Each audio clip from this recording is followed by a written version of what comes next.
Hello. So, when it comes to being the influencer in your child's life, and that's what we're basically talking about, when you have children who have no direction, no guidance, no plan for their life, no one's taking out the time to sit them down and ask them qualifying questions in terms of leading them and guiding them into what their life can look like, they feel like they have no other choice because at the end of the day, we all need money. We all want to look good. We all want to dress well. We all want to live in a nice community, and we all want access to things that we want.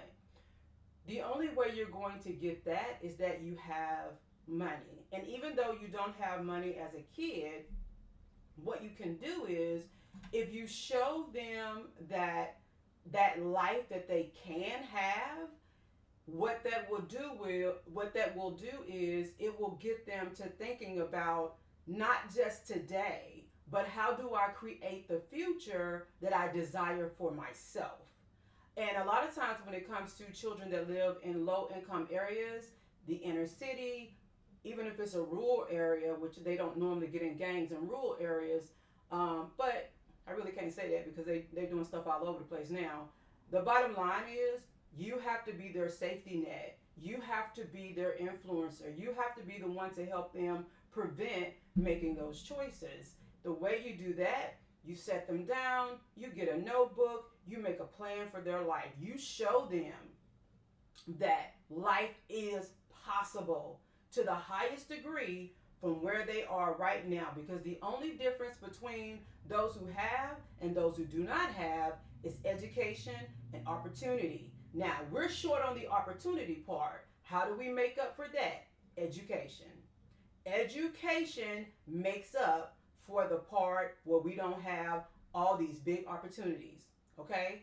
This year, over 2,000 young people or students graduated from this one HBCU college. I think it was over 2,500 students.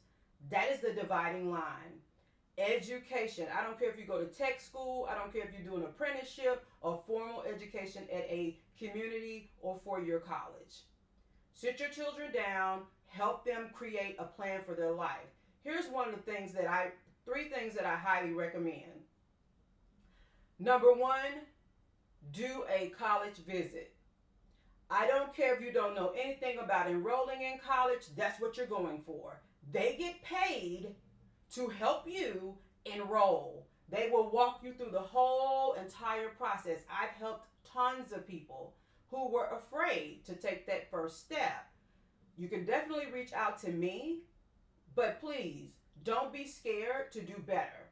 So go and do a college visit. And this kind of should have been number one, but these are in no particular order.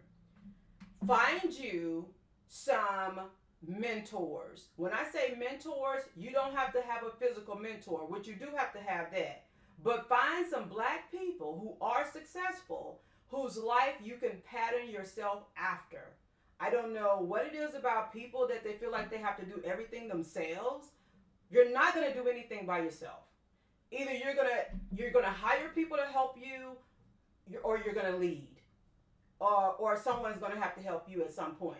There is no island in life. We all need people. So get that out of your head. You're not gonna do it all on your own. You're just gonna stress yourself out for no reason because there are tons of people out here and available. But get someone that you can lay eyes on, whether it's social media. Like, I don't know Oprah Winfrey, but Oprah Winfrey is like a mental mentor to me.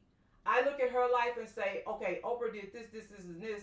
Okay, I can be successful too as a black woman. That's all you have to do. Could start connecting with people who have been in spaces and places and have achievements that you can identify with or you want to identify with. Now, for your children, they're going to be talking about mostly celebrities. You want to redirect them by getting information off the internet about black people who are successful in other places besides athletics. Athletics are perfectly fine, but most athletes now also have a degree.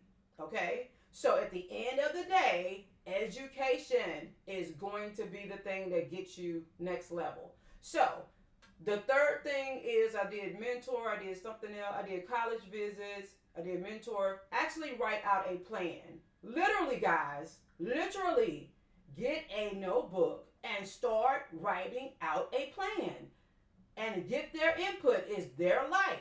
They need to figure this out. So, here's the other thing I wanted to mention. Here's the third thing.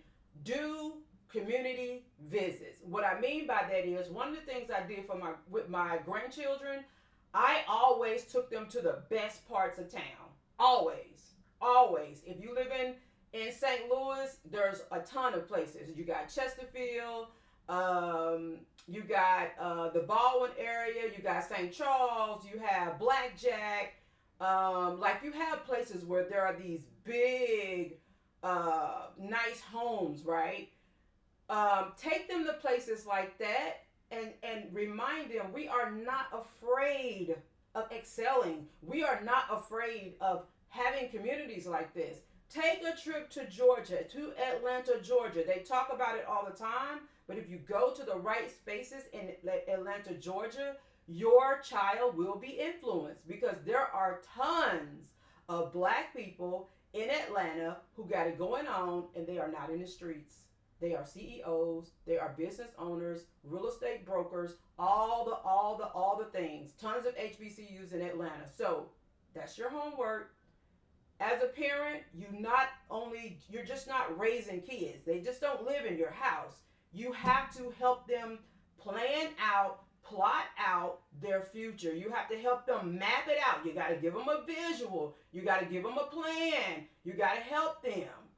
And when you do that, your child will have success, and you will pass down generational wealth.